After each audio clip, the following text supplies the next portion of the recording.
Bonjour tout le monde, mon nom est Robert Gauthier et puis bienvenue au réseau qui s'appelle Lumière sur la prophétie biblique.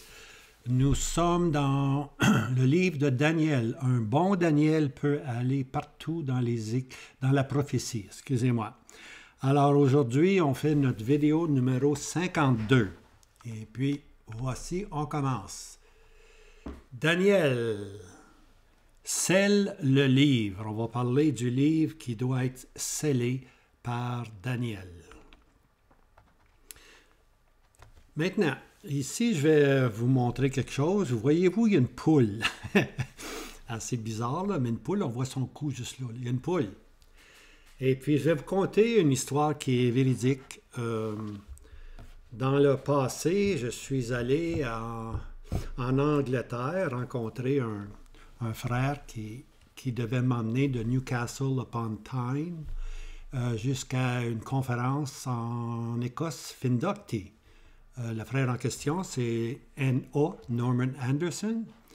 Et puis, on devait partir de... Tiens, on va le mettre full screen. On devait partir de Newcastle dans un autobus. Alors, moi, naturellement... Là, je suis dans la, 35 ans peut-être, là. OK. Alors, moi, je m'en vais en arrière de l'autobus, puis je me suis dit à moi-même, écoutez, je vais l'avoir à moi-même, je vais poser toutes les questions sur la prophétie que je veux savoir. Alors, Norman, le frère Anderson, vient s'asseoir avec moi dans le fond de l'autobus, et puis je commence. On avait, un trajet de plusieurs heures devant nous, une demi-journée au moins devant nous. Alors, j'ai commencé mes questions. Puis, à un moment donné, M. Anderson, ce cher frère, m'a dit « Robert, sais-tu comment on nourrit les poules en Angleterre? » Hein? J'ai dit « Non, comment? » Ben, il dit « On prend des gerbes de blé, puis on met les gerbes à peu près à 5 pieds d'eau on les attache à peu près 5 pieds d'eau. Puis là, les poules, ils viennent. Mais j'ai dit, ils sont loin des poules, la nourriture est loin des poules. C'est ça, Robert, il dit. Laisse-les sauter. Laisse-les sauter. Alors, quelle leçon pour moi? Ce qu'il me disait tout simplement, écoute, c'est pas pour te nourrir à petites gouttes, là, à cuillère, pour ainsi dire, dans la prophétie. Saute, Robert. Saute. Il faut sauter, Robert, si tu veux comprendre quelque chose. Saute. Alors, c'est mon message aujourd'hui, bien-aimé. Je vais dire des choses aujourd'hui qui ne seront pas nécessairement faciles pour quelques-uns d'entre vous, mais il faut sauter, il faut avancer, il faut sauter. Puis avec le temps, vous allez comprendre. La prophétie se comprend par la répétition. On répète les mêmes choses. Alors aujourd'hui, je vais dire des choses que je n'ai probablement jamais dit, mais il faut sauter. À un moment donné, il faut sauter. Alors, OK, je vous l'ai dit mon histoire, maintenant, là, on continue, OK? On continue. OK, un bon Daniel, numéro 52, scelle le livre. Daniel 12, verset 4, « Et toi, Daniel, cache les paroles et scelle le livre jusqu'au temps de la fin. » Alors, les chapitres 10, entre le chapitre 10 et le chapitre 12, là, qui sont les 4 derniers chapitres, on a été occupés avec une période qu'on appelle « au temps de la fin ». Au temps de la fin, c'est-à-dire très loin, OK? Très loin dans l'histoire des Juifs, tout simplement. Alors, ce temps-là n'est pas pour tout de suite. Alors, il faut vraiment faire un saut prophétique. Lorsqu'on arrive au temps de la fin, là, il faut regarder plus loin, toujours plus loin. 2500 années, OK? 2500 années ou 2 millénaires et demi auront fait leur cours, OK? Et puis c'est comme de l'eau qui a coulé sur le pont de la prophétie. C'est après 2500 années, et peut-être plus, qui sait, le Seigneur le sait, alors on va arriver à ce qu'on appelle au temps de la fin. Mais Daniel nous fait déjà comprendre en partie ce qui va arriver au temps de la fin. Alors, il y a un sens caché dans les paroles. Il y a un sens, là, cacher les paroles. Ça veut dire que les paroles ne sont pas pour maintenant. Les paroles sont pour plus tard. Scelle le livre. C'est pour plus tard. C'est pour plus tard tout ce que tu dis là. C'est pour plus tard. Leur accomplissement devient donc quelque chose du futur. Hein? Alors, la prophétie a la fonction de dire d'avance les choses à venir. C'est ça que la prophétie fait. Elle nous dit d'avance. Hein? Cacherai-je, Abraham, ce que je vais faire? Sodome et Gomorrhe étaient à la portée. Alors, Dieu a déjà dit à Abraham ce qui allait arriver, puis Dieu nous dit à nous, par sa parole, par les écrits, Dieu nous dit ce qui va arriver dans ce monde. OK? Si on va dans le livre d'Apocalypse, au chapitre 1, verset 1, on lit « Les choses qui doivent arriver. Hein? » La révélation de Jésus-Christ nous dit les choses qui doivent arriver. OK? Maintenant, la principale fonction de Daniel, voici. Alors, Daniel, lui, parle de 4 empires, OK, qui vont former 4 bêtes, OK, ou bien donc qui vont être la statue de Daniel, OK, qu'on appelle, OK. Alors, Daniel, lui, lorsqu'il parle des bêtes, il parle comme des empires, 4 bêtes, 4 empires qui ne regarderont jamais vers le ciel. Une bête, là, ça regarde toujours à terre. Ça ne regarde pas au ciel. Une vache, ça mange à terre. Hein? Un orignal, c'est pareil, un chevreuil.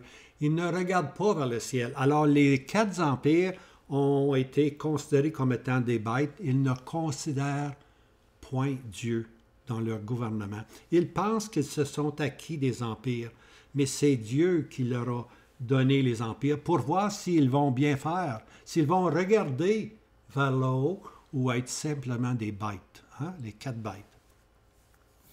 Alors, c'est du ciel que vient le pouvoir, puis la source de toute direction devrait venir du ciel. Mais ce n'est pas ainsi avec une bête. Alors, la statue de Daniel explique aussi les 4 empires. Hein? Le point à saisir dans la statue de Daniel, c'est les métaux, les différents métaux. Regardez les 4 métaux. L'or, l'argent, l'airain, le fer, et puis plus tard, lorsqu'on regarde vers les orteils, le fer et l'argile. Ça, c'est l'état final de l'Empire romain qui va reprendre vie. Mais remarquez bien ceci, hein? Regardez ici, l'or. Oh, ça vaut de l'argent, hein? Ça, c'est précieux. L'argent aussi, c'est précieux. L'airain, un petit peu moins précieux. Et puis, finalement, le fer, ça a moins de valeur, tu vois. Puis finalement, le fer avec l'argile, ça vaut rien. Hein? Il n'y a personne qui veut faire une soudure du fer puis de la glaise ensemble. Ça ne tiendra point. OK? Alors, c'est la valeur des métaux. Dans la statue, c'est la valeur des métaux qui vont décroissant. C'est-à-dire que le rôle des 4 empires va toujours aller en... Ils peuvent grandir, oui, en nombre puis en grandeur, mais dans leur relation avec Dieu, ils ne sont pas la tête d'or comme Nebuchadnezzar était. Ils vont en décroissant. Ils s'éloignent continuellement de Dieu. Maintenant, dans le langage du Nouveau Testament, l'évangéliste Luc nous dit ceci, Luc 21, 24. « Et ils tomberont sous le tranchant de l'épée, et seront menés captifs parmi toutes les nations. Et Jérusalem, écoutez bien là, et Jérusalem, c'est les Juifs, Juda, Jérusalem, sera foulée aux pieds par les nations jusqu'à ce que le temps des nations soit accompli. » Alors, le temps des nations, ce sont les 4 bêtes de Daniel. Le temps des nations, c'est la statue de Daniel. C'est exactement la même chose, excepté au Nouveau Testament, on appelle ça le temps des nations. Hein? Alors, si tu veux connaître le temps des nations, c'est la statue de Daniel. L'or, l'argent, l'airain, le fer. C'est ça qu'on... Ou les 4 bêtes. C'est ça le temps des nations. Alors, qu'est-ce qui va arriver durant cette longue période-là du temps des nations? Bien, Jérusalem ici sera foulée aux pieds par les nations. Les nations vont piétiner, pour ainsi dire, sur Israël. Combien longtemps? Jusqu'à ce qu'on arrive à la fin des nations. Alors, le temps des nations, c'est la longue période où Jérusalem perd sa place comme étant la première des nations. Hein? Dieu avait placé Israël dans une position unique. Dieu l'avait appelé « mon peuple ». Okay? Dieu l'avait appelé « mon peuple ». Alors, ils étaient la première des nations. Hein? C'est-à-dire, la première des nations, c'est-à-dire que le gouvernement divin qui était avec les Juifs, hein, va cesser à un moment donné. Et puis, lorsque Jérusalem a été détruit par Babylone, hein, la Chaldée, dans la personne du roi Nebuchadnezzar, elle a perdu ce titre comme première des nations. Non seulement elle a perdu ce titre comme première des nations, mais elle perd aussi le titre devant Dieu comme Israël, mon serviteur. Dieu ne peut plus dire à Israël, mon serviteur, parce que Dieu va se choisir un autre serviteur qu'on va appeler le temps des nations. C'est les nations maintenant qui doivent gouverner, qui doivent répondre à Dieu. Est-ce qu'ils font mieux qu'Israël? Absolument pas. Mais c'est ce que Dieu a donné maintenant. Dieu a donné la statue. Dieu a donné le temps des nations jusqu'à ce que Jérusalem se reconnaisse coupable et confesse leur faute. Et voici le passage qui atteste la pensée qu'Israël n'est plus le serviteur de Dieu. Je ne dis pas qu'il ne le sera pas plus tard, dans le futur, lorsqu'ils vont être restaurés. Oui, là, ils vont être le serviteur de Dieu. Mais présentement, Israël a cessé d'être serviteur de Dieu. Et puis Jérémie nous enseigne que Dieu a placé une autre personne dans le gouvernement de Dieu sur la terre. Alors, Jérémie 25, versets 8 à 9, « C'est pourquoi, ainsi dit l'Éternel des armées, parce que vous n'avez pas écouté ma parole, regardez ici, parce que vous n'avez pas écouté ma parole, ou mes paroles, c'est encore mieux, voici j'envoie et je prends toutes les familles du nord, dit l'Éternel, et Nebuchadnezzar, le roi de Babylone, mon serviteur, et je les ferai venir contre ce pays et contre les habitants. Hein? Alors Dieu dit, je vais faire venir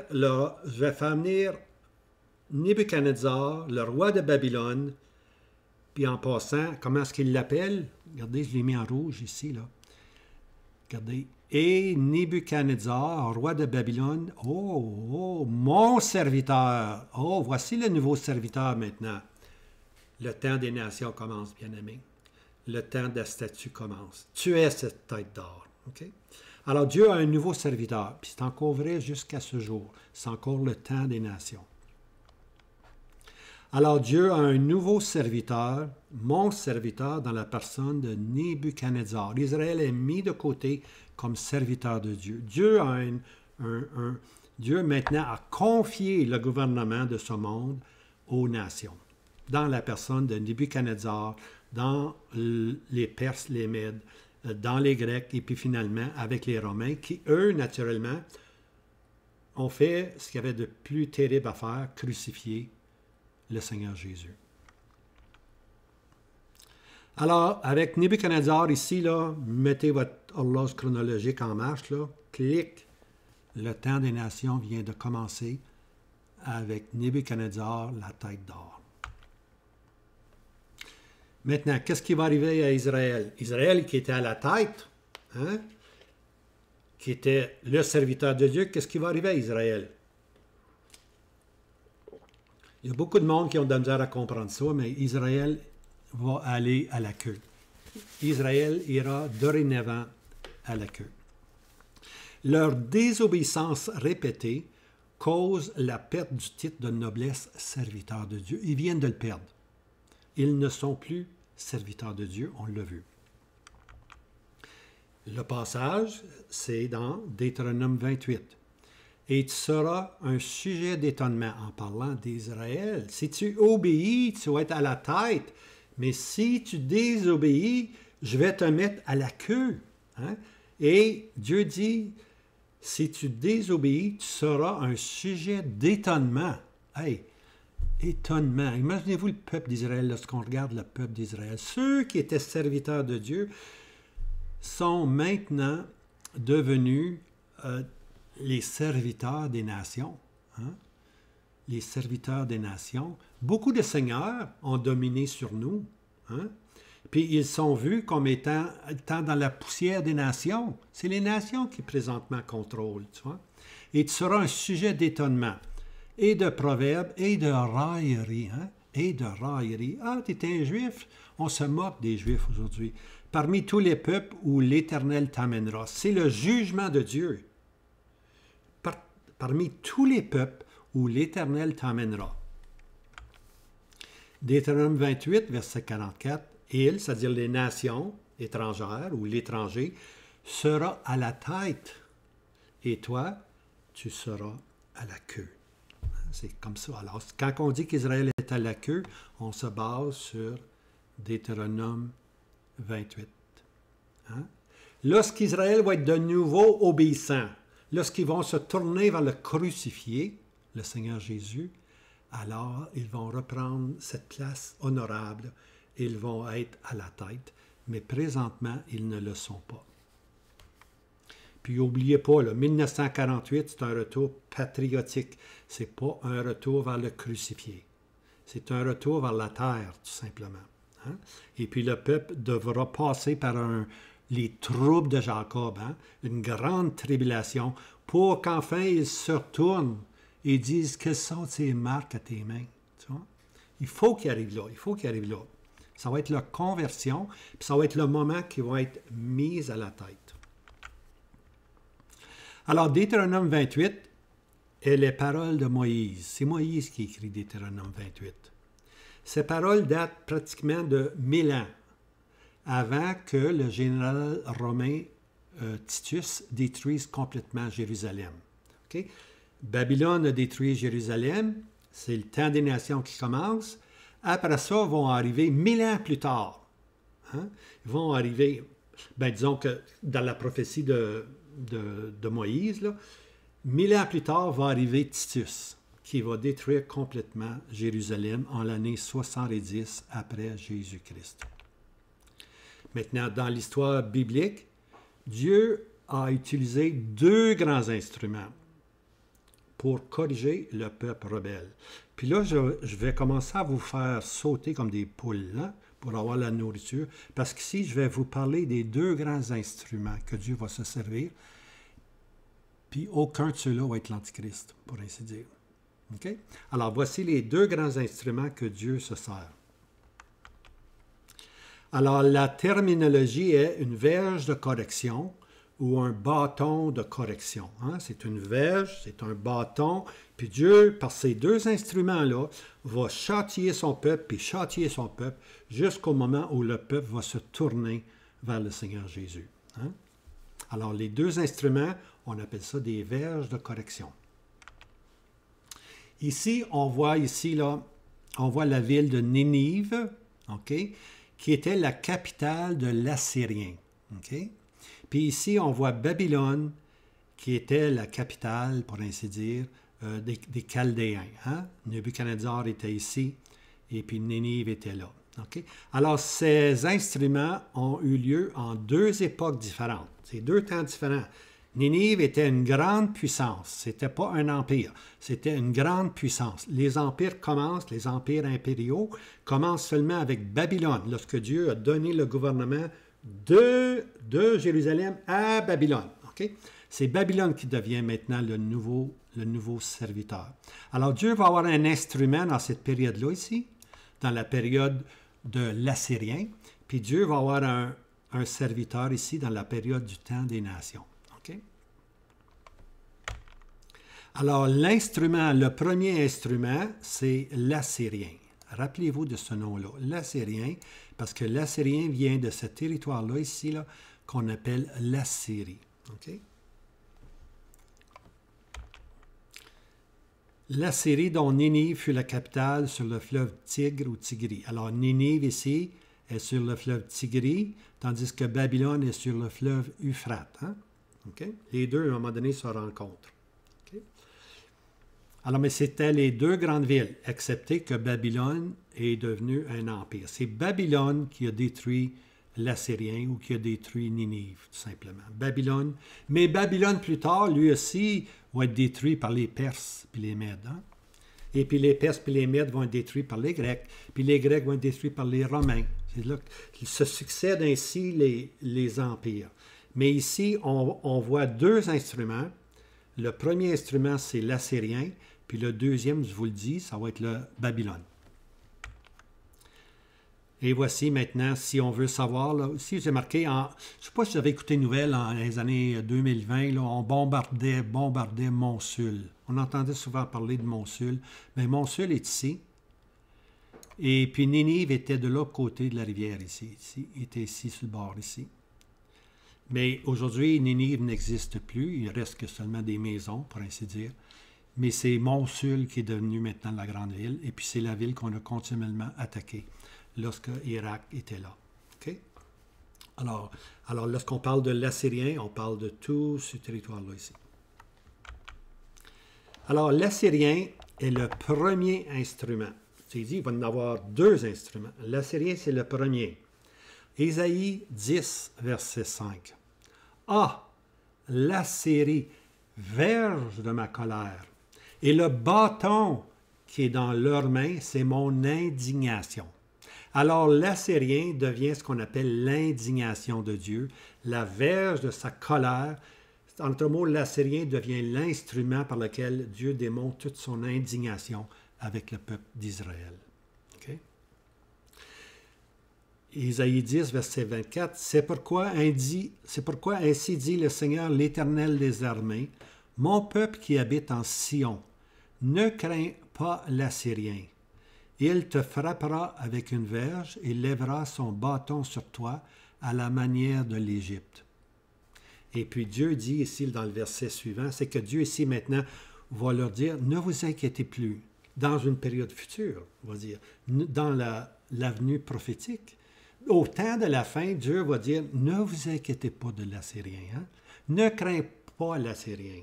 Il te frappera avec la verge comme l'Égypte vous a frappé, mais ne vous en faites plus au temps de la fin, parce que, le verset suivant, Isaïe 10, 25, encore très peu de temps, je vous le dis là, très peu de temps, et l'indignation sera accomplie et ma colère dans leur destruction.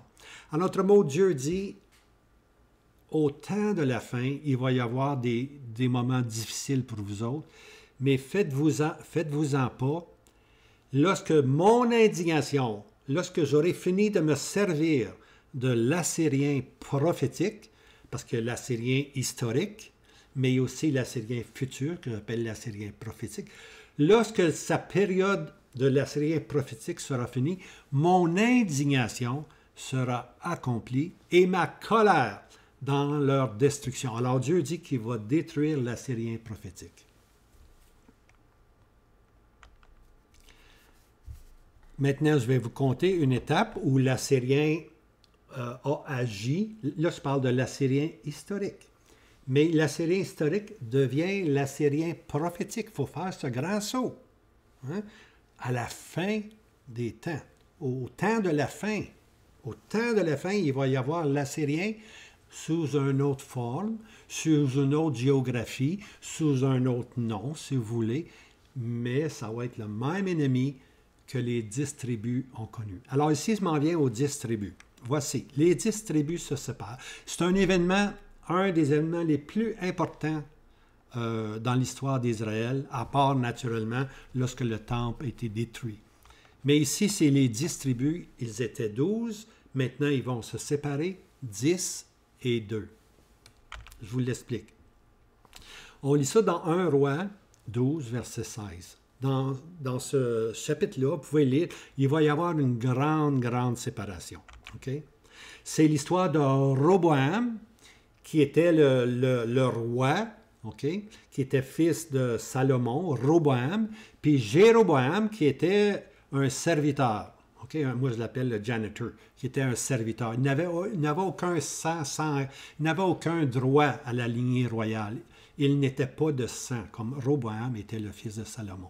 Jéroboam, c'était un serviteur, un janitor, okay? Un concierge, c'est bien. C'est comme ça que je les sépare, moi. Alors, Roboam, c'est le roi. J, c'est le janitor. OK? Bon, je ne veux pas aller dans ça, là, mais à un moment donné, les tribus, à travers Jéroboam, ont demandé au fils de Salomon, Roboam, d'être bon envers le peuple. Puis Salomon, il a écouté il a eu le conseil des anciens qui ont dit, « Oh, si t'es bon avec le peuple va te suivre à jamais. » Les jeunes, ils ont dit, « Non, non, non, il faut augmenter le fardeau. Il faut mettre des chaînes plus serrées encore, tu vois. » Et puis, naturellement, pauvre Roboam, il n'avait pas la sagesse de Salomon, hein, même s'il était fils de Salomon. Hein. Qu'est-ce qu'il a fait? Il a écouté le conseil des jeunes. Hein. Et puis, lorsque les tribus ont entendu ça, ils ont dit ceci, « À tes tentes, Israël! » Et puis, 10 tribus sont parties. Alors, Israël, c'est un terme qui veut dire 10 tribus. Les 10 tribus sont parties, puis il n'a resté que 2 tribus, Juda puis Benjamin, qui ont suivi David, ou la lignée de David, pour ainsi dire. À tes tentes, ô Israël. Alors, qu'est-ce qui va arriver? C'est que Jéroboam va créer un autre culte. Il va faire 2 veaux d'or, puis il va leur dire, voici ton nouveau Dieu. Puis non seulement ceci, mais il va faire aussi une autre sacrificature. Toi, t'es sacrificateur, puis toi aussi. Ah oui, mais on n'est pas de la semence de Lévi, nous autres. On n'est pas de cette semence-là. C'est pas grave, ça, c'est pas grave. Vous mis sacrificateur. Alors, on crée une nouvelle sacrificature qui n'est plus de Dieu. Je reviens ici, ils vont faire une autre sacrificature. Puis non seulement ceci, mais Jéroboam va mettre les 2 autels à la frontière de Jérusalem, à la frontière qui mène à Juda, vers Jérusalem, parce qu'il ne veut pas que les gens, les distribuent partent, puis aillent adorer à Jérusalem. Alors, toute l'adoration maintenant se fait au nord. Okay? Au nord. Quand je dis le nord, c'est que les 10 tribus, on les appelle le royaume du nord. Les 2 tribus, Benjamin et Juda, on les appelle le royaume du sud. Okay? Maintenant, le royaume du nord prend aussi un autre nom qu'on peut appeler Samarie. Okay? Samarie, c'est un autre nom pour les 10. Quand tu lis Samarie, c'est les 10. Mais avant tout, et plus souvent, on voit le nom de Éphraïm. Éphraïm était la tribu la plus forte. Hein? Était la tribu la plus forte, et puis on craignait beaucoup lorsque Éphraïm parlait. Tu vois? Alors, Éphraïm est devenu le nom générique pour les 10. Alors, quand vous lisez Isaïe, vous lisez Osée, vous pouvez lire Osée, c'est tellement beau, il va dire Éphraïm. Puis quand il dit Éphraïm, il parle des 10. Tu vois? Il parle des 10 tribus. Et puis l'autre terminologie qu'on voit, c'est Israël. À tes tentes, ô Israël. Maintenant, je vous avertis, quand vous lisez l'Ancien Testament, il faut aller voir le contexte. Est-ce que le prophète en question parle des 10 tribus? Israël, en parlant d'Éphraïm, en parlant de Samarie, en parlant du royaume du Nord, ou est-ce qu'il parle des 12 tribus lorsqu'ils seront réunis? Lorsque les 12 tribus vont être ensemble, ils vont devenir l'Israël de Dieu. Ils vont être Israël. Mais c'est seulement le contexte qui nous dit si le mot Israël parle des 10, hein, ou parle des 12. C'est à vous à sonder ces passages-là. Maintenant, dans 2 Rois 17, on voit maintenant, dans 2 Rois 17, on voit le premier instrument. J'ai parlé qu'il y avait 2 instruments. Ici, on voit le premier instrument. N'oubliez pas, c'est une verge, c'est un bâton. Alors, le premier instrument arrive pour corriger. 2 Rois 17, 5. Et le roi d'Assyrie monta par tout le pays et monta à Samarie.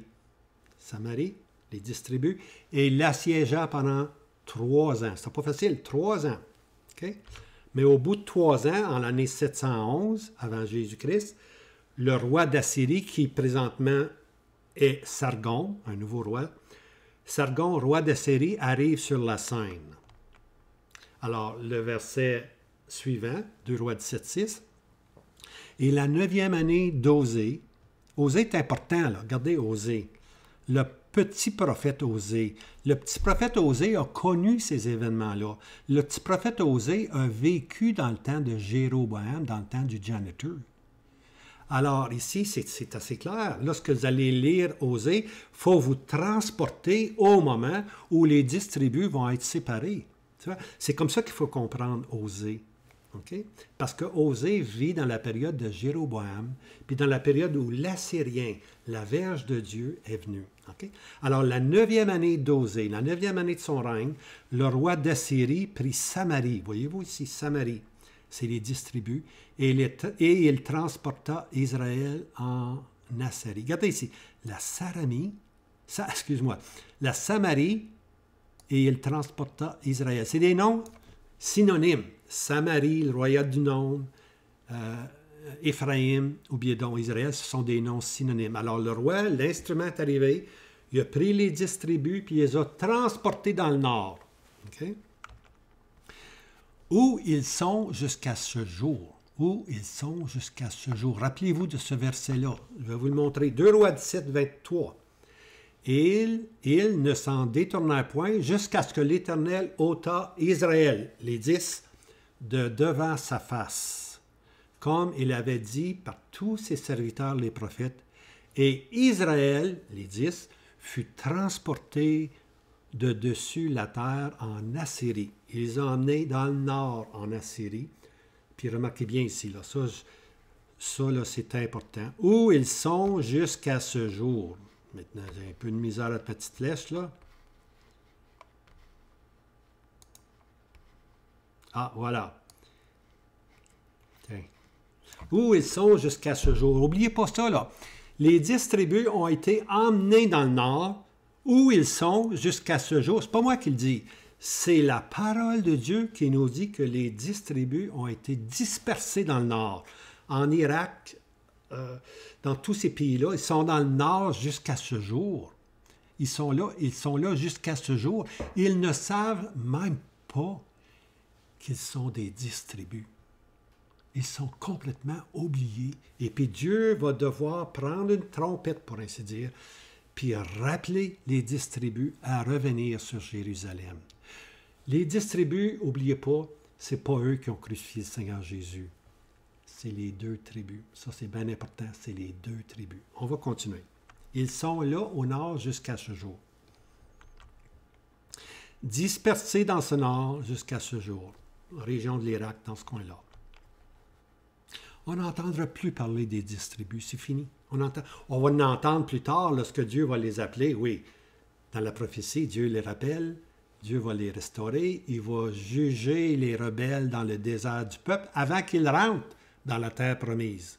Ézéchiel 20, verset 33 à peu près. Non, excuse-moi, oui, Ézéchiel 20. Alors, les 10 tribus, un jour, vont être restaurées, mais présentement, on n'entend plus parler d'eux. Tout ce qu'on entend parler, c'est des 2 tribus, Juda puis Benjamin.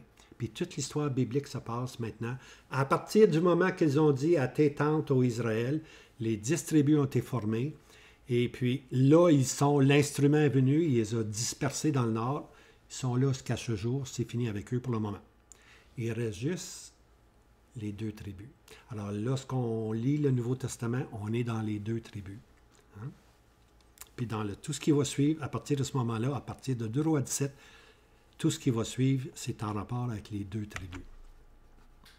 Alors, il reste pour un temps les 2 tribus qu'on appelle Juda, Jews en anglais, les Juifs, et puis Benjamin.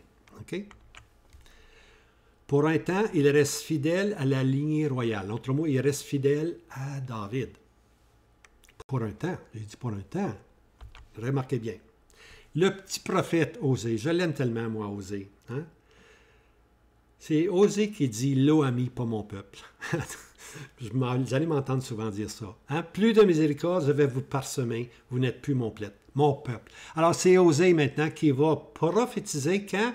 Au jour de Jéroboam. Regardez, Alors, si tu veux savoir quand est-ce, à quel moment précis que Osée entre en scène et va prophétiser, au moment de Jéroboam. Osée 1, verset 1, nous dit au jour de Jéroboam. Alors là, on a situé Osée. Voici ce que Osée dit. On va au chapitre 12, verset 1 de Osée. Éphraïm, les 10 tribus, m'entourent de mensonges. et la maison d'Israël, les 10, de fraude. Mais Juda marche encore avec son Dieu et avec les vrais saints. Alors ici, on voit que Éphraïm, lui, est rempli de mensonges. Lui. C'est un ivrogne, Éphraïm. Hein? Et puis, la maison d'Israël, c'est continuellement de la fraude. Ça, c'est les 10 tribus. Ils sont allés en captivité. Ils ont été dispersés. Ils sont là jusqu'à ce jour. Mais pendant cette période-là, Juda marche encore avec Dieu. Hein? Et avec les vrais saints. Alors, Juda, ici, on voit qu'il marche encore avec Dieu. Eh bien, écoutez-moi bien, là. Faisons un saut. 140 ans plus tard, les 2 tribus feront pire que les 10. Imaginez-vous, hein? Ils marchaient avec Dieu, c'était les vrais saints, mais une période de 140 ans, c'est pas beaucoup 140 ans, hein? Une période de 140 ans, et puis les 2 tribus ont fait pire que les 10. Et voici les passages. Juda fera pire que sa sœur Samarie, les 10. Et là, on va dans Ézéchiel 16, 51. Faut prendre les prophètes, hein? Faut vraiment se servir des prophètes, puis la période qu'ils ont prophétisé. Et puis, à un moment donné, l'Esprit de Dieu nous aide. Et Samarie, Ézéchiel 16, 51. Et Samarie n'a pas péché selon la moitié de tes péchés. Dieu parle maintenant aux 2 tribus, là.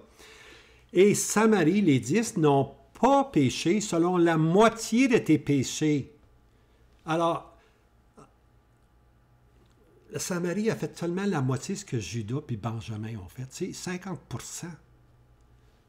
Si les 10 tribus ont été transportées à cause de 50% de péché, que va-t-il arriver à Juda puis Benjamin qui ont 100% eux? Hein? La moitié des péchés. Tu as multiplié plus qu'elle. Plus que les 10, tu as multiplié plus qu'elle. Les 10, c'est plus que la Samarie. Tes abominations, Dieu parle aux 2 tribus, tu as multiplié tes abominations et tu as justifié tes sœurs. En d'autres mots, tu as justifié tes 10 tribus. Tu es rendu pire qu'eux, tu fais toutes sortes d'abominations que tu as commises. Alors Dieu doit faire boire la même coupe que sa sœur Samarie a bu. Hein? Samarie, Dieu s'est servi d'un instrument, l'assyrien. Pour les 2 tribus, Dieu doit se servir maintenant d'une verge, d'un instrument, d'un autre instrument cette fois-ci.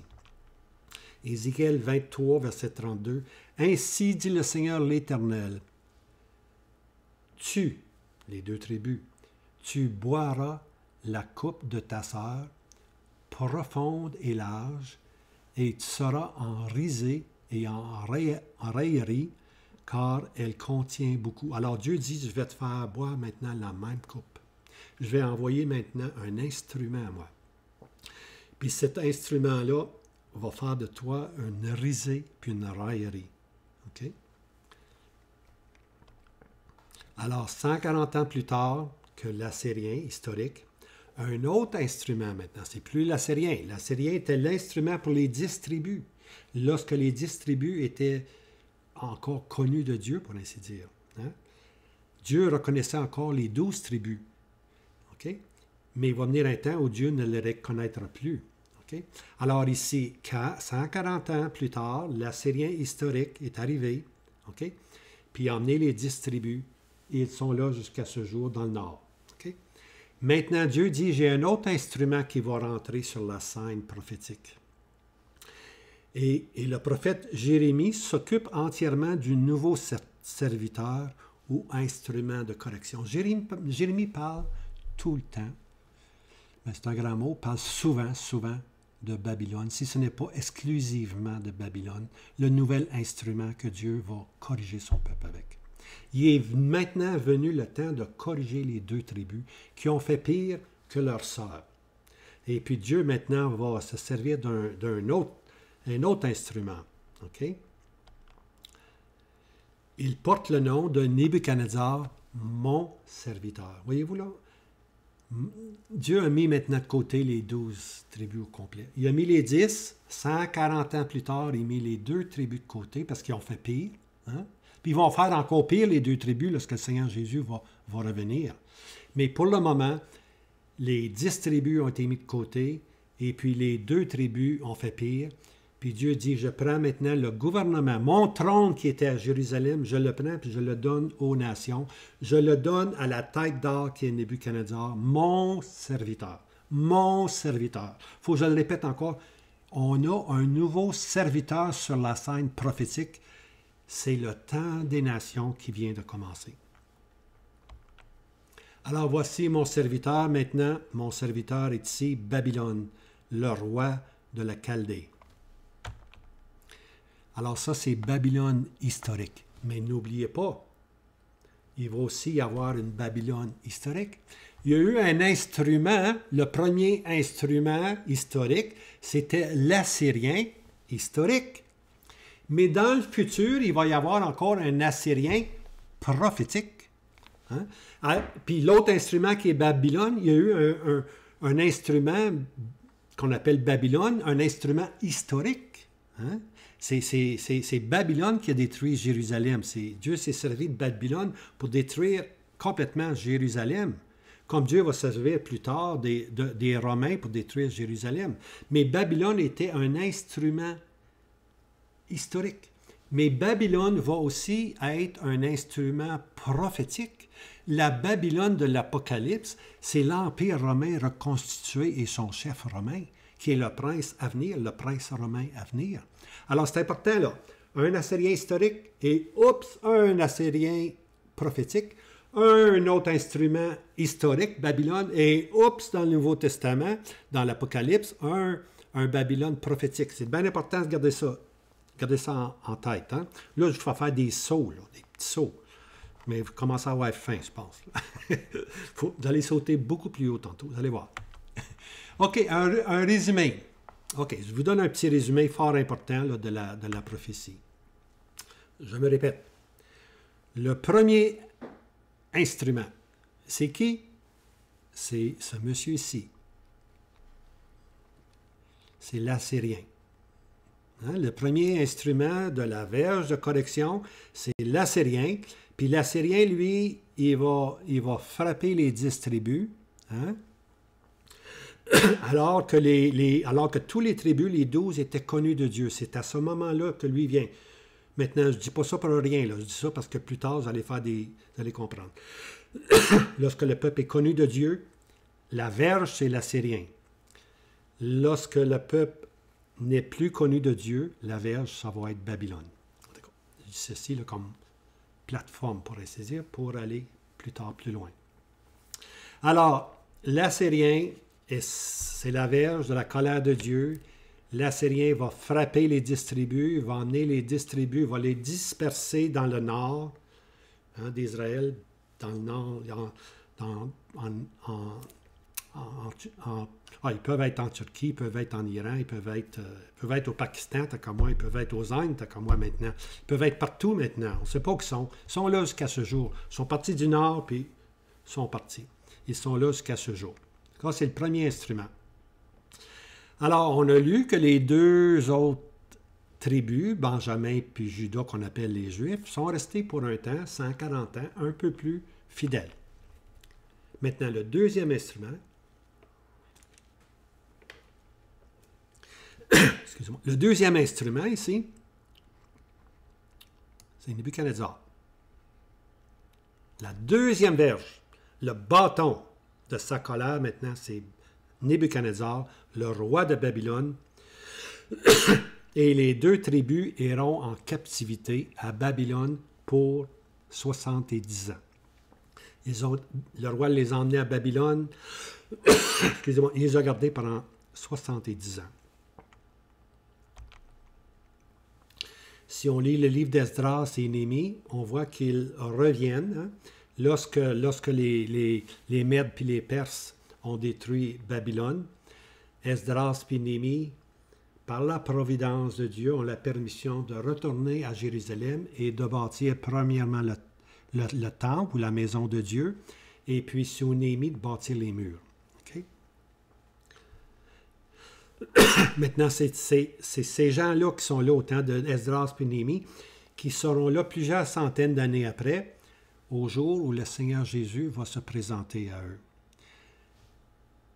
Ce sont les deux tribus revenus de captivité de Babylone, qui vont être à Jérusalem, qui vont être dans Juda au moment où le Messie se présente à eux. Et c'est eux, ces deux tribus-là, qui vont dire « crucifie-le, crucifie-le ». Pas les 10, n'oubliez pas les 10, c'est important, pas les 10, les deux. Quand ils vont dire « quelles sont ces marques à tes mains », là, vous savez, dans Zacharie, « quelles sont ces marques à tes mains », bien, ça ne sera pas les 12 tribus, ça va être les deux tribus. Parce que ce sont les deux tribus qui sont coupables d'avoir versé le sang du Seigneur Jésus. C'est Benjamin puis Judas qui vont être à Jérusalem, qui vont dire « ces marques à tes mains, là, tu es vraiment le Messie maintenant. » Les 10 n'ont jamais dit que son sang retombe sur nous et nos enfants. Ils n'étaient même pas là.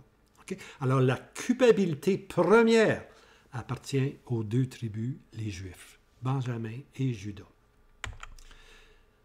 Alors, ils portent le nom, ces deux tribus-là portent le nom des Juifs, en anglais Jews, the Jews. Alors, dans la prophétie des derniers temps, l'inverse se produira. Là, il faut sauter un petit peu. Okay?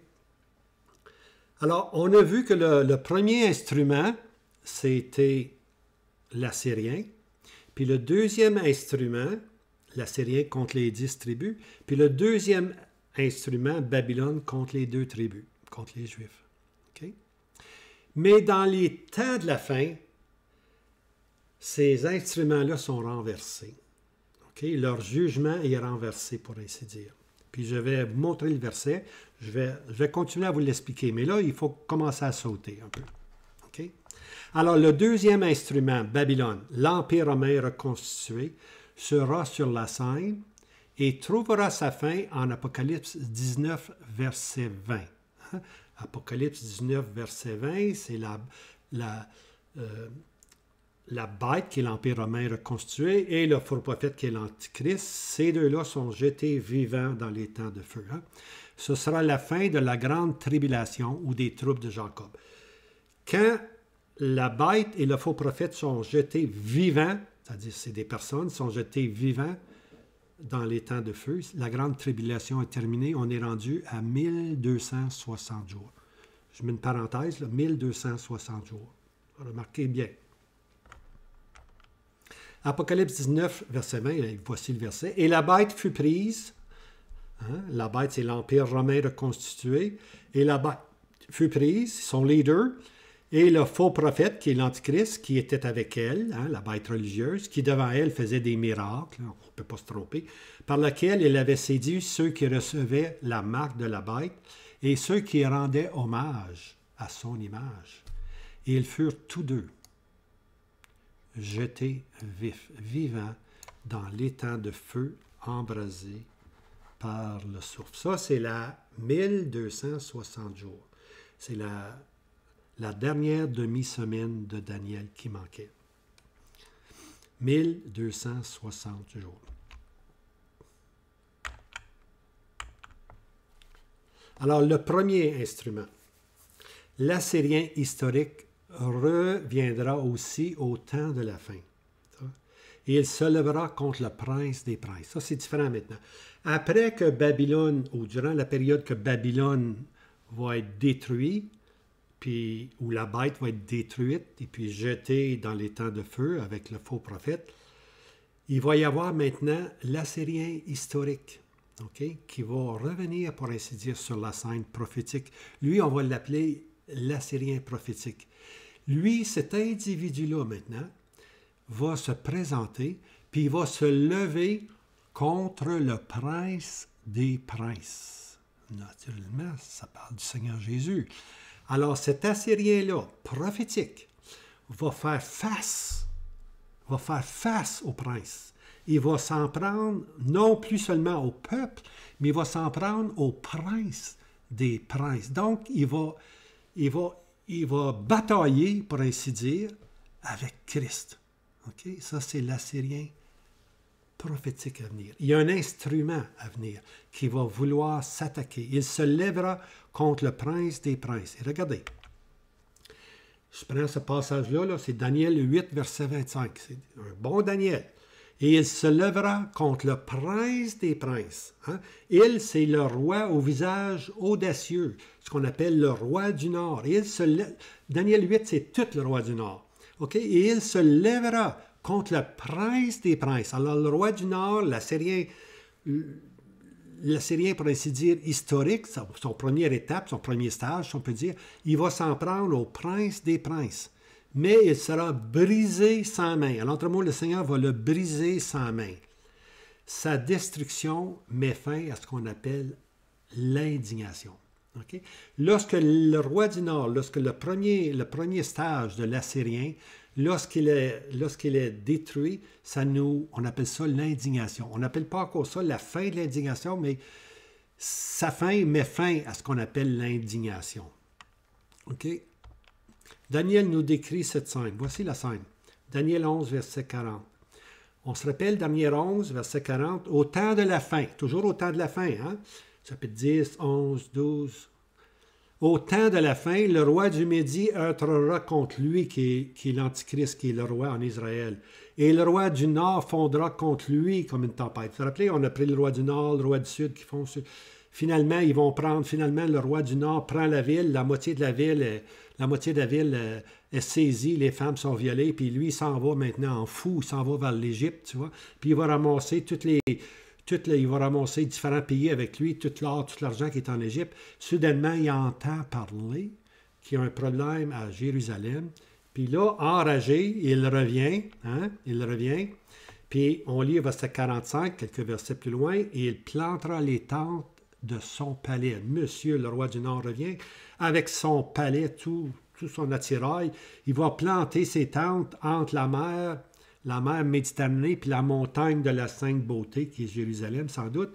Et il viendra à sa fin. Et il n'y aura personne pour le secourir. Il viendra à sa fin. En d'autres mots, il est détruit dans cette période-là. Qu'est-ce qui est arrivé ou qu'est-ce qui arrive? Le Seigneur Jésus intervient en mettant les pieds sur la montagne des Oliviers. Puis le roi du Nord trouve sa fin. Il est détruit par le Seigneur Jésus lui-même. Le prince, il s'est levé contre le prince.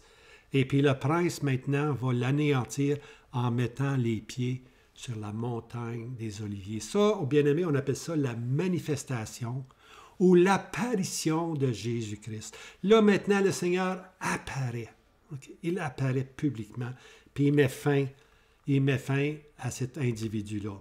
Zacharie 14, verset 4. « Et ses pieds se tiendront en ce jour-là sur la montagne des Oliviers qui est en face de Jérusalem. » Alors le Seigneur met les pieds. Le peuple vient justement de se convertir. Quelques moments auparavant, le peuple s'est maintenant converti. Le Seigneur maintenant peut intervenir. Il met les pieds sur les montagnes des Oliviers et puis qui est en face de Jérusalem. Alors, le roi du Nord est identifié comme étant le premier stage de l'Assyrien prophétique. Il est brisé sans main. Maintenant, je dis le premier stage parce que l'Assyrien, c'est une composition de deux individus, pour ainsi dire. Le premier individu, c'est le roi du Nord. Daniel 8 nous dit « Il sera fort, mais non pas de sa propre force. » Alors, il y a quelqu'un dans l'arrière-plan qui le soutient. Puis celui qui est dans l'arrière-plan qui le soutient, on sait que c'est Gog puis Magog de la Russie. Alors, le roi du Nord, c'est la première étape, le premier stage. Ici, il est détruit lorsque le Seigneur met les pieds sur la montagne des Oliviers. Le roi du Nord est détruit. Le premier stage de l'Assyrien prophétique prend fin, pour ainsi dire. Il est brisé sans main. Il a osé s'attaquer au prince des princes. On est rendu non plus à 1260 jours, on est rendu à 1280 jours. Je vous donne ces jours-là parce que Daniel en parle dans son dernier verset. 1260, un 30 jours, 1290, et un autre 45 jours, 1335. Bien heureux celui qui sera à 1335. On est rendu au millénium à 1335. Mais à 1260, la grande tribulation est terminée. À 1290, le prince des princes se présente, il met les pieds sur la montagne des Oliviers et détruit le roi au visage audacieux, le roi du Nord. Et puis, il reste maintenant une autre étape, un dernier stage, pour ainsi dire, du représentant de l'Assyrien prophétique, qui cette fois-ci va être Ézéchiel 38, Ézéchiel 39. Hein? N'es-tu pas celui dont les prophètes ont parlé? Bien, les prophètes ont toujours parlé, bien-aimés, de l'Assyrien. Alors, la dernière étape, ou le dernier complément du personnage de l'Assyrien, c'est Gog, le prince de Magog. Hein? C'est la Russie. Alors, ça, c'est vraiment vers lequel tous les prophètes parlaient. Hein? Alors ici, on va avoir ce qu'on appelle la bataille de Gog puis Magog, qui vont être détruits eux aussi dans la terre de Jérusalem, d'Israël. Puis là, à partir de ce moment-là, on est rendu à 1335 jours, et puis, oups, on rentre dans le millénium. Alors, juste démontrer que l'Assyrien ici, c'est le dernier ennemi qui doit être détruit. La bête qui est l'Empire romain, et le faux prophète sont premièrement détruits, mais ici, plus tard, va être détruit l'Assyrien. Ça, bien aimé, c'est exactement le contraire. L'effet est complètement renversé de l'histoire. Okay? Lorsqu'on arrive dans la prophétie, on renverse l'histoire historique. Et voici le verset. C'est le prophète Isaïe qui va nous les donner. Maintenant, le premier instrument du jugement devient au temps de la fin le dernier instrument. Okay? Le premier instrument devient le dernier instrument. Alors, le premier instrument, c'était qui? L'Assyrien. L'Assyrien, dans le temps prophétique, devient le dernier. Okay? N'oubliez pas de ça. Le premier devient le dernier. Isaïe 14, verset 2. Alors, Isaïe est en train d'expliquer. « Je me lèverai contre eux, dit l'Éternel des armées, et je retrancherai de Babylone le nom et le reste, enfants et postérité, dit l'Éternel. » Alors, l'Éternel dit ici qu'il va détruire Babylone. Premièrement, il va détruire Babylone. 14, 22. Il va détruire Babylone. Maintenant, Babylone, vous le savez, est arrivé bien après l'Assyrien. Okay? Mais il dit qu'il va détruire premièrement Babylone ici, puis dans le verset qui suit, regardez, le verset suivant, Isaïe 14, 24, 25, là maintenant il va parler de l'Assyrien. C'est contrairement à l'histoire. L'Éternel des armées a juré disant, pour certain que j'ai pensé, ainsi il arrivera. Comme j'ai pris conseil, la chose s'accomplira, de briser l'Assyrien dans mon pays, et je le foulerai aux pieds de mes montagnes, la montagne des Oliviers, bien-aimés. L'Assyrien va être détruit sur la montagne des Oliviers. Alors ici, là, alors Dieu dit maintenant, je vais juger Babylone, après ça, je vais juger l'Assyrien. Mais comme je vous disais, l'Assyrien, c'est pas comme ça dans l'histoire. L'Assyrien est arrivé, hein, l'Assyrien a été saisi par Babylone, après ça, Babylone est là pour une période, tu vois, l'empire des Chaldéens est là. Mais ici, c'est pas pareil. Dieu dit, je vais premièrement détruire Babylone, okay? Après ça, je vais briser l'Assyrien dans mon pays. Okay? On a renversé ici. À la temps des fins, tout va être renversé. Alors, la somme de ce que je dis, écoutez bien là, dès le moment où Babylone politique, c'est-à-dire l'Empire romain reconstitué et son monologue en crime, le faux prophète, hein, ou l'Antichrist seront, dès le moment que ces deux individus-là sont jetés dans les temps de feu, quand le résidu pieux, le résidu fidèle va voir la fin de l'Empire romain reconstitué, ça va être un signe pour eux que la délivrance n'est pas loin. Hein? Le résidu fidèle connaîtra le résidu fidèle à la destruction de Babylone, le résidu fidèle.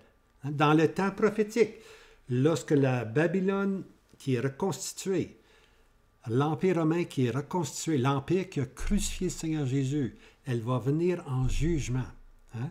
Puis lorsque Babylone politique, hein, la bête et le faux prophète vont être détruits, alors Israël peut lever les yeux parce que sa délivrance est proche. Hein? Alors quel signe? Babylone tombe, le résidu savent maintenant qu'il ne reste que quelques jours avant qu'on arrive au millénium. Alors, Tout comme historiquement, lorsque Babylone est tombée sous les Perses, les tribus furent libérées et sont retournées à Jérusalem avec Esdras et Néhémie. Alors, historiquement, c'est ça qui est arrivé. Quand Babylone a tombé, les Juifs ont été libérés. Alors, dans la prophétie, quand Babylone va tomber, les Juifs savent que la libération est proche. Tout un indice pour eux. Tout un indice. Alors maintenant, qu'est-ce qui va rester? Il ne reste que le dernier instrument qui les conduira à la repentance du peuple et à la fin de l'indignation. Alors, même après que Babylone est tombée, même après que le faux prophète et puis la bête ont été jetés dans les temps de feu, je vous le dis, Israël ne s'est pas encore converti. Il va falloir un instrument, une verge beaucoup plus sévère pour que le peuple se convertisse. Et puis cette verge-là va être naturellement l'assyrien prophétique. Okay? Alors lui va être le dernier instrument qui va conduire le peuple à la repentance et à la fin de l'indignation. Lorsque l'Assyrien, que ce soit au premier stage, le roi du Nord, ou que ce soit au deuxième stage, Gog et Magog, lorsqu'on va arriver à Gog puis Magog, l'indignation va être finie. L'indignation va être finie. L'indignation, c'est une période, il y a le temps de la grande tribulation qui dure 1260 jours. Mais après 1260 jours, Daniel va ajouter, on va le voir plus tard, pas aujourd'hui, mais on va le voir dans les prochaines vidéos. Daniel scelle le livre, puis là, il reçoit d'autres instructions. Il reçoit 75 jours d'extra. Puis c'est dans ces 75 jours-là, 30 plus 45, que l'indignation, ça va être la fin de l'indignation. Et puis, ils vont rentrer dans le millénium. Alors, pour cette période, le livre est scellé. Présentement, le livre est scellé. Le prophète Daniel couvre quelque peu le temps de la fin, mais il ne se rend jamais au millénium. Voyez-vous la beauté, là? Si vous voulez être un bon Daniel, là, réalisez que Daniel ne couvre jamais le millénium. Il ne se rend même pas au millénium. Daniel se rend à 1260 jours, la dernière demi-semaine. Hein? Il arrête là, lui. Il ne fait pas de saut dans la prophétie. Il ne fait pas de saut dans le millénium. Ce n'est pas son mandat, pour ainsi dire. Lui, il n'a qu'à raconter prophétiquement le temps des nations. Il doit raconter l'histoire des 4 empires impériaux. Il doit raconter l'histoire des 4 bêtes. Mais il ne va jamais plus loin que le temps des nations. Il s'arrête, lui, à la statue, pour ainsi dire, lorsqu'elle est détruite. Mais c'est tout. C'est tout. Il ne va pas plus loin. Il ne rentre pas dans le millénium. Il ne rentre pas dans comment ça va se faire, etc. Alors, Daniel couvre la période de la statue, ou bien non, la période du temps des nations. Il ne va jamais au-delà de son mandat. Il ne va pas dans le millénium. Il reste toujours au temps des nations. Hein? Alors, c'est pour ça qu'il peut nous parler au temps de la fin. Il doit donc sceller le livre. Hein? On lui dit, scelle le livre, Daniel, c'est pas pour toi le reste, simplement. Puis ça va prendre beaucoup de temps, Daniel, avant que ces choses-là que tu as écrites puissent s'accomplir. On n'est pas rendu au temps de la fin. Il faut probablement que Christ forme son assemblée, son Église, son épouse. Il faut que l'épouse puisse apprécier le Seigneur Jésus, puis le Seigneur Jésus lui-même du ciel va venir, puis ravir son épouse dans le ciel. On appelle ça l'enlèvement. Hein? La bienheureuse espérance du retour du Seigneur Jésus. Mais une fois que l'Église est partie, là on recommence l'histoire prophétique. On recommence l'histoire avec les Juifs, le peuple terrestre. Le peuple céleste est rendu dans la gloire. Dieu retourne maintenant avec le peuple terrestre. Il ne peut pas y avoir, bien aimé, 2 peuples en même temps. Il ne peut pas y avoir un peuple céleste et un peuple terrestre. C'est un ou c'est l'autre. Alors Dieu doit premièrement prendre l'épouse. Tous ceux qui se convertissent maintenant deviennent, qu'ils soient grecs, nations, juifs, ils deviennent l'épouse de Christ. Mais une fois que l'Église est partie, il va rester simplement le peuple terrestre. Hein? Ils vont retourner à leurs frères. Quand on dit retourner à leurs frères, c'est retourner à l'espérance juive, vivre sur la terre sous le règne du Messie. Hein? Alors, Daniel scelle le livre. Quel contraste, je termine ici, quel contraste avec l'apôtre Jean. Apocalypse 22, 10. Et il me dit, ne scelle point les paroles. Ne scelle point les paroles de la prophétie de ce livre, Le temps est proche. Le temps est proche. L'Église, elle est toujours vue comme si le Seigneur Jésus est proche à venir nous prendre. Hein? Alors, on peut, nous, il n'y a pas question de sceller. Nous, on peut tout comprendre parce qu'on est l'autre bord de la croix, pour ainsi dire. Puis on appartient à l'épouse, puis le temps est proche. À ne seul point, le temps est proche. Le temps est proche pour l'enlèvement. Le temps est proche pour que Dieu maintenant retourne avec son peuple terrestre. Alors, quelle grâce! Pour nous, il n'y a absolument rien de caché. Cacherai-je à Abraham ce que je vais faire? Bien non. Lot allait... Sodome et Gomorrhe étaient là. Dieu l'a dit à Abraham ce qui allait arriver. Alors aujourd'hui, dans le monde de COVID, pour ainsi dire, le monde où tout est à l'envers, les puissances, la Russie qui attaque l'Ukraine, tout ça, faites-vous-en pas, mes amis. Dieu est en contrôle. Dieu est en contrôle. Mais nous, on sait que le temps est proche.